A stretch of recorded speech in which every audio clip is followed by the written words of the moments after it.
নমস্কার, কেমন আছেন সবাই? আশা করি খুব ভালো আছেন আর আমিও খুব ভালো আছি। অগ্নিবীণার প্রতিদিনের একটি নতুন ব্লগে আপনাদের সকলকে জানাই স্বাগত। রুহির এখনও খাওয়া শেষ হয়নি।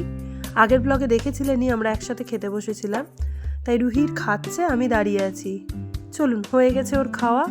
ওকে হ্যান্ড ওয়াশ করিয়ে নিয়ে এবার আমরা বেরিয়ে পড়েছি। এই বসার জায়গাগুলো আমার এত সুন্দর লাগছে, আমার মনে হচ্ছে না যে আমি জলে নামি।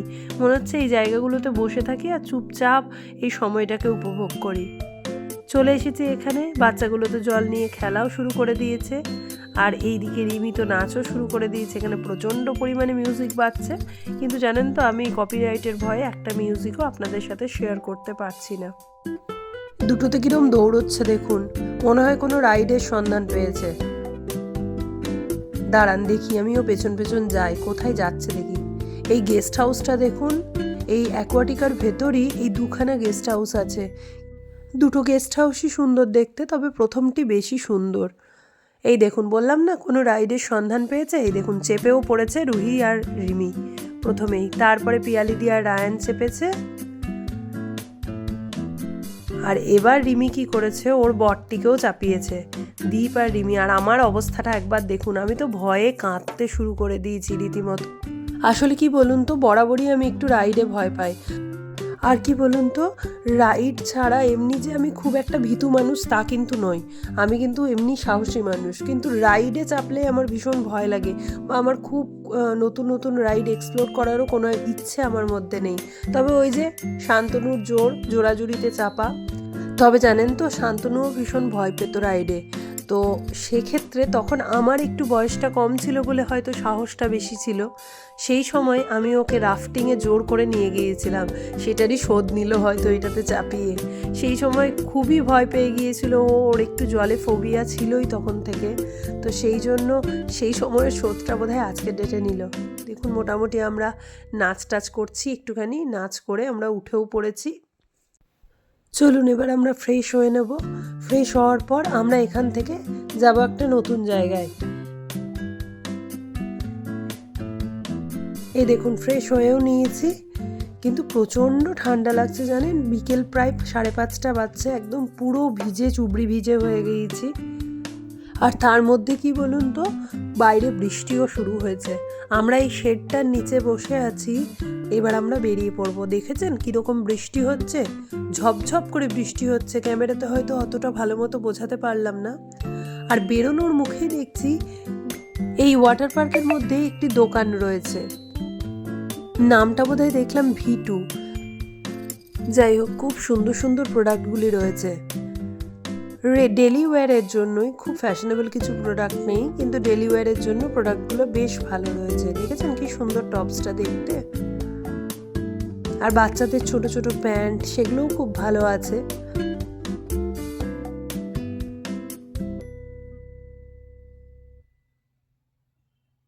এই প্যান্টটা কি সুন্দর দেখেছেন, কালারটা আমার একটা আছে এই প্যান্ট, কিন্তু বেশ দামের তুলনায় খুব ভালো হয়েছে, তাই এই প্যান্টটা নিয়ে নিলাম। আর আমি একটু স্লিম ফিট থেকে ঢোলা প্যান্ট পরতেই বেশি ভালোবাসি। চলুন, প্যাকিংও হয়ে গিয়েছে, এবার এখান থেকে বেরিয়ে পড়ব। এই দেখুন, ব্যাগে লেখা আছে V2 মার্কেটটির নাম। যাই হোক, আমি ঢোকার সময় তাড়াহুড়ো তো দেখেছিলাম বলে অতটা বুঝতে পারিনি। আর রাস্তায় অবস্থা দেখুন কীরকম, বৃষ্টি হচ্ছে একবার দেখুন, চারিদিকে কিচ্ছু দেখতে পাওয়া যাচ্ছে না। চলুন যত তাড়াতাড়ি সম্ভব আমরা শপিং মলটাতে পৌঁছে যাই। কোন শপিং মলে যাচ্ছি সেটা আপনাদের ওখানে গিয়েই দেখাচ্ছি।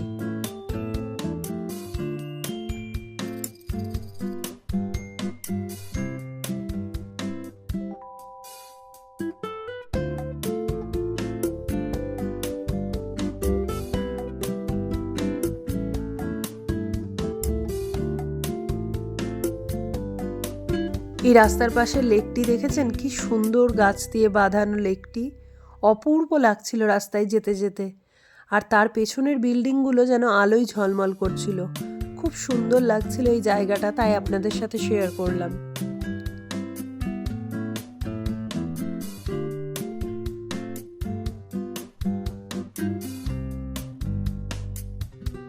আর কলকাতাটা কীরকম আলো দিয়ে সাজিয়েছে দেখেছেন। আমি জানি না সবসময় এরকমভাবে সাজানো থাকে কি না, কারণ আমি পুজোর পরে পরে এসেছি, তো দিওয়ালির জন্য হয়তো এভাবে সাজিয়েছে। আমার আইডিয়া নেই যে সারা বছর কলকাতায় কি এভাবে সাজানো থাকে কি না, আপনারা জানলে অবশ্যই জানাবেন।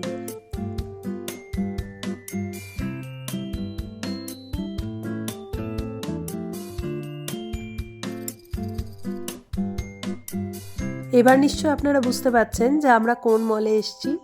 হ্যাঁ, সাউথ সিটি মলে এসেছি। এবার পার্কিংয়ের জায়গাটা খুঁজে নিই। নিচের তলাতেও পার্কিং নেই, তার উপরের ফ্লোরেও পার্কিং নেই। এই দেখুন, একটি পার্কিং পেয়েছি এখানে। চলুন গাড়িটি রেখে এবার বেরিয়ে পড়ি। আর এখানে আসার একমাত্র কারণ হচ্ছে বাচ্চাগুলোকে যতই আনন্দ করায় এখানে সেখানে, ওরা সেই শপিং মলেই এখন ঘুরতে চায়। আমরা ছোটোবেলায় দেখেছেন কত মেলা যেতে ভালোবাসতাম, কত এখান ওখান মাঠে ঘাটে ঘুরতে ভালোবাসতাম, পার্কে যেতে ভালোবাসতাম।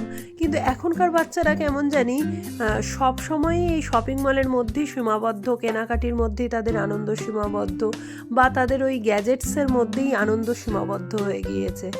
যাই হোক, তো ওদের জন্যই এখানে আসা। এখানে এসেও দেখলাম সুন্দরভাবে পুজোর ডেকোরেশন হয়েছে। আর এসেই রুহি তো ভীষণ চকলেট পছন্দ করে, তাই চকলেটের দোকানে ঢুকে পড়েছে। ওর শপিং মলে আসার একটাই কারণ হচ্ছে চকলেট নেব, আর রায়ান শপিং মলে আসে গেমস নেব। ওর হচ্ছে গেমসের নেশা, রুহির হচ্ছে চকলেটের নেশা।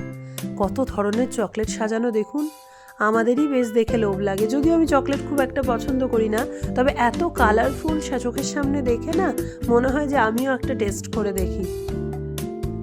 কি ভালো লাগছে দেখুন, এই অরেঞ্জ ব্ল্যাক সমস্ত কিছু মেশানো। আর এই ভাই আমাদেরকে দিতেও শুরু করে দিয়েছেন। রায়ান রুহি দুজনেই অল্প অল্প করে চুজ করে এক জায়গাতেই নেওয়া হচ্ছে চকলেট। চলুন দেখি কোনটা কোনটা চুজ করে।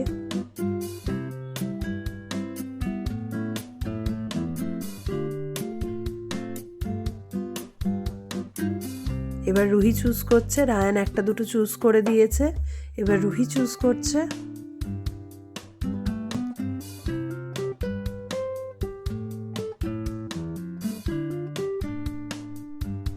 দেখেছেন, বেশ অনেকগুলো চকলেটই নেওয়া হয়ে গেল। চলুন, এখানে কি ভাল লাগছে দেখুন ললিপপগুলো দেখতে। চলুন মোটামুটি বিলটা করিয়ে এখান থেকে বেরিয়ে পড়বো।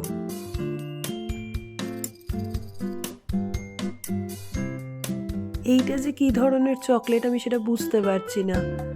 পেজ হয়তো বাচ্চাগুলো জানে, আমাদের থেকে বাচ্চাগুলো অনেক বেশি নলেজেবল চকলেট চিপস এসবের বিষয়ে। আসলে আমাদের সময় তো ছিল, ক্যাডবেরিও ছিল না, কিছুই ছিল না। আমাদের সময় তো চকলেট ছিল সেই টিকটিকি লজেন্সগুলোর খেতাম আমরা। আর ক্যাডবেরি হয়তো খুব ইচ্ছে হলে একটা দুটো ক্যাডবেরি, তাও বোধহয় বছরে একটা কি দুটো পেতাম। তো সেক্ষেত্রে এখন তো বাচ্চাদের হামেশাই চকলেট, হামেশাই ডার্ক চকলেট, ক্যাডবেরি, এবং তার সাথে সাথে এই ধরনের চকলেটগুলো বাচ্চাদের মধ্যে প্রচলিত হয়ে গিয়েছে, তাই ওরা অনেক বেশি আমাদের থেকে জানে।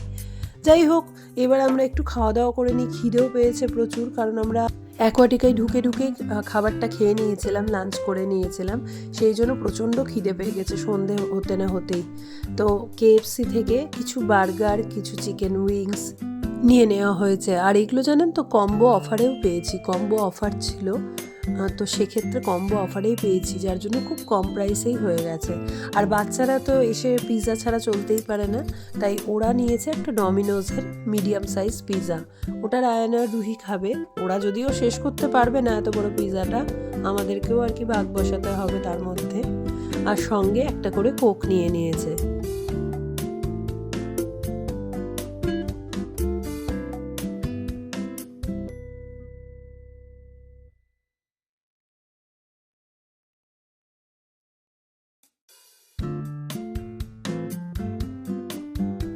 আর এদিকে পাপাইদা একটা স্টাফড মোমো নিয়েছে। খুব সুন্দর মোমোটি, খেতেও ভালো, দেখতেও ভালো। রায়ান ওটাকে প্রথমে সুশি ভেবেছিল, তো কন্টিনিউয়াস সুশি ট্রাই করব বলে চেঁচাচ্ছিল, কিন্তু তারপরেও যখন বুঝতে পারে যে ওটাও মোমো, তখন আর ও খায়নি। এখানে দেখেছেন হ্যালোউইনের জন্য বিভিন্ন রকম ডেকোরেশন ঝুলছে, তো সেই জন্য আমরা এখানে ঢুকে পড়েছি একবার দেখার জন্য যে কি কি ডেকোরেশন এখানে আছে। আর এসেই প্রথমে এখানে মাছ ধরার একটা খেলনা রয়েছে, আর বড়রাও বাচ্চারাও দুজনেই লেগে পড়েছে এই খেলনাটির পেছনে মাছ ধরার জন্য। যাই হোক, ওখানে দেখা হলো, কিছু নেওয়াও হলো। এবার আমরা চলে এসেছি একটুখানি ডেকোরেশনের দোকানে।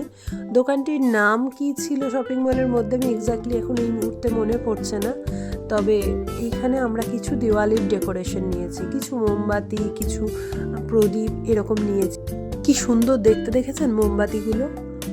হাঁড়ির মধ্যে মোমবাতিগুলোকে বসানো, খুব সুন্দর লাগছে দেখতে। তো আমাদের যা যা প্রয়োজন ছিল আমরা মোটামুটি একটা ছোট বাস্কেটে নিয়ে নিয়েছি। আর রায়ান তো কন্টিনিউয়াসলি এই বইয়ের সেকশনটাতে চলে এসেছে, এই বই নেব সেই বই নেব, দিয়ে বইগুলোকে এনে একদিনেই সমস্তটা শেষ করে সেই বইগুলো কিন্তু রেখে দেবে। তারপরে আর পড়ার নাম পাবেন না, তারপরে ওই কম্পিউটার মোবাইল এগুলোতেই কিন্তু ঢুকে যাবে, কিন্তু বইটি ওকে কিনতে হবে বাইরে গেলে। এই নেশাটি ধরেছে ওর হস্টেল থেকে।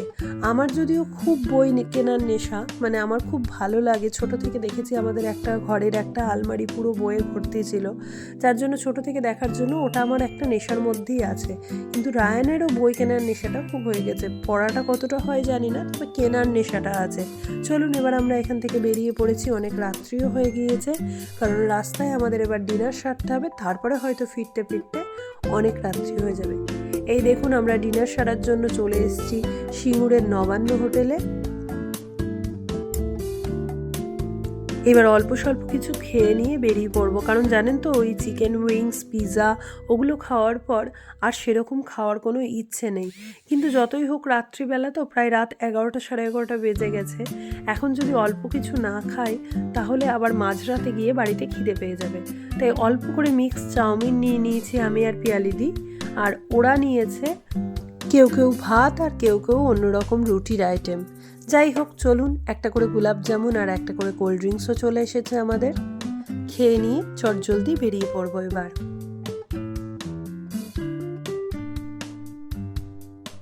ভালো বানিয়েছে জানেন, খুব ভালো বানিয়েছে চাউমিনটা।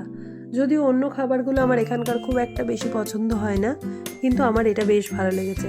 এই দেখুন, দেখেছেন বাচ্চারা সব চিকেন আইটেম আর নান খাচ্ছে, রুহি তো অর্ধেক খাচ্ছে, ও কতটা খেতে পারবে সেটা বলা খুব মুশকিল। চলুন এবার বেরিয়ে পড়েছি।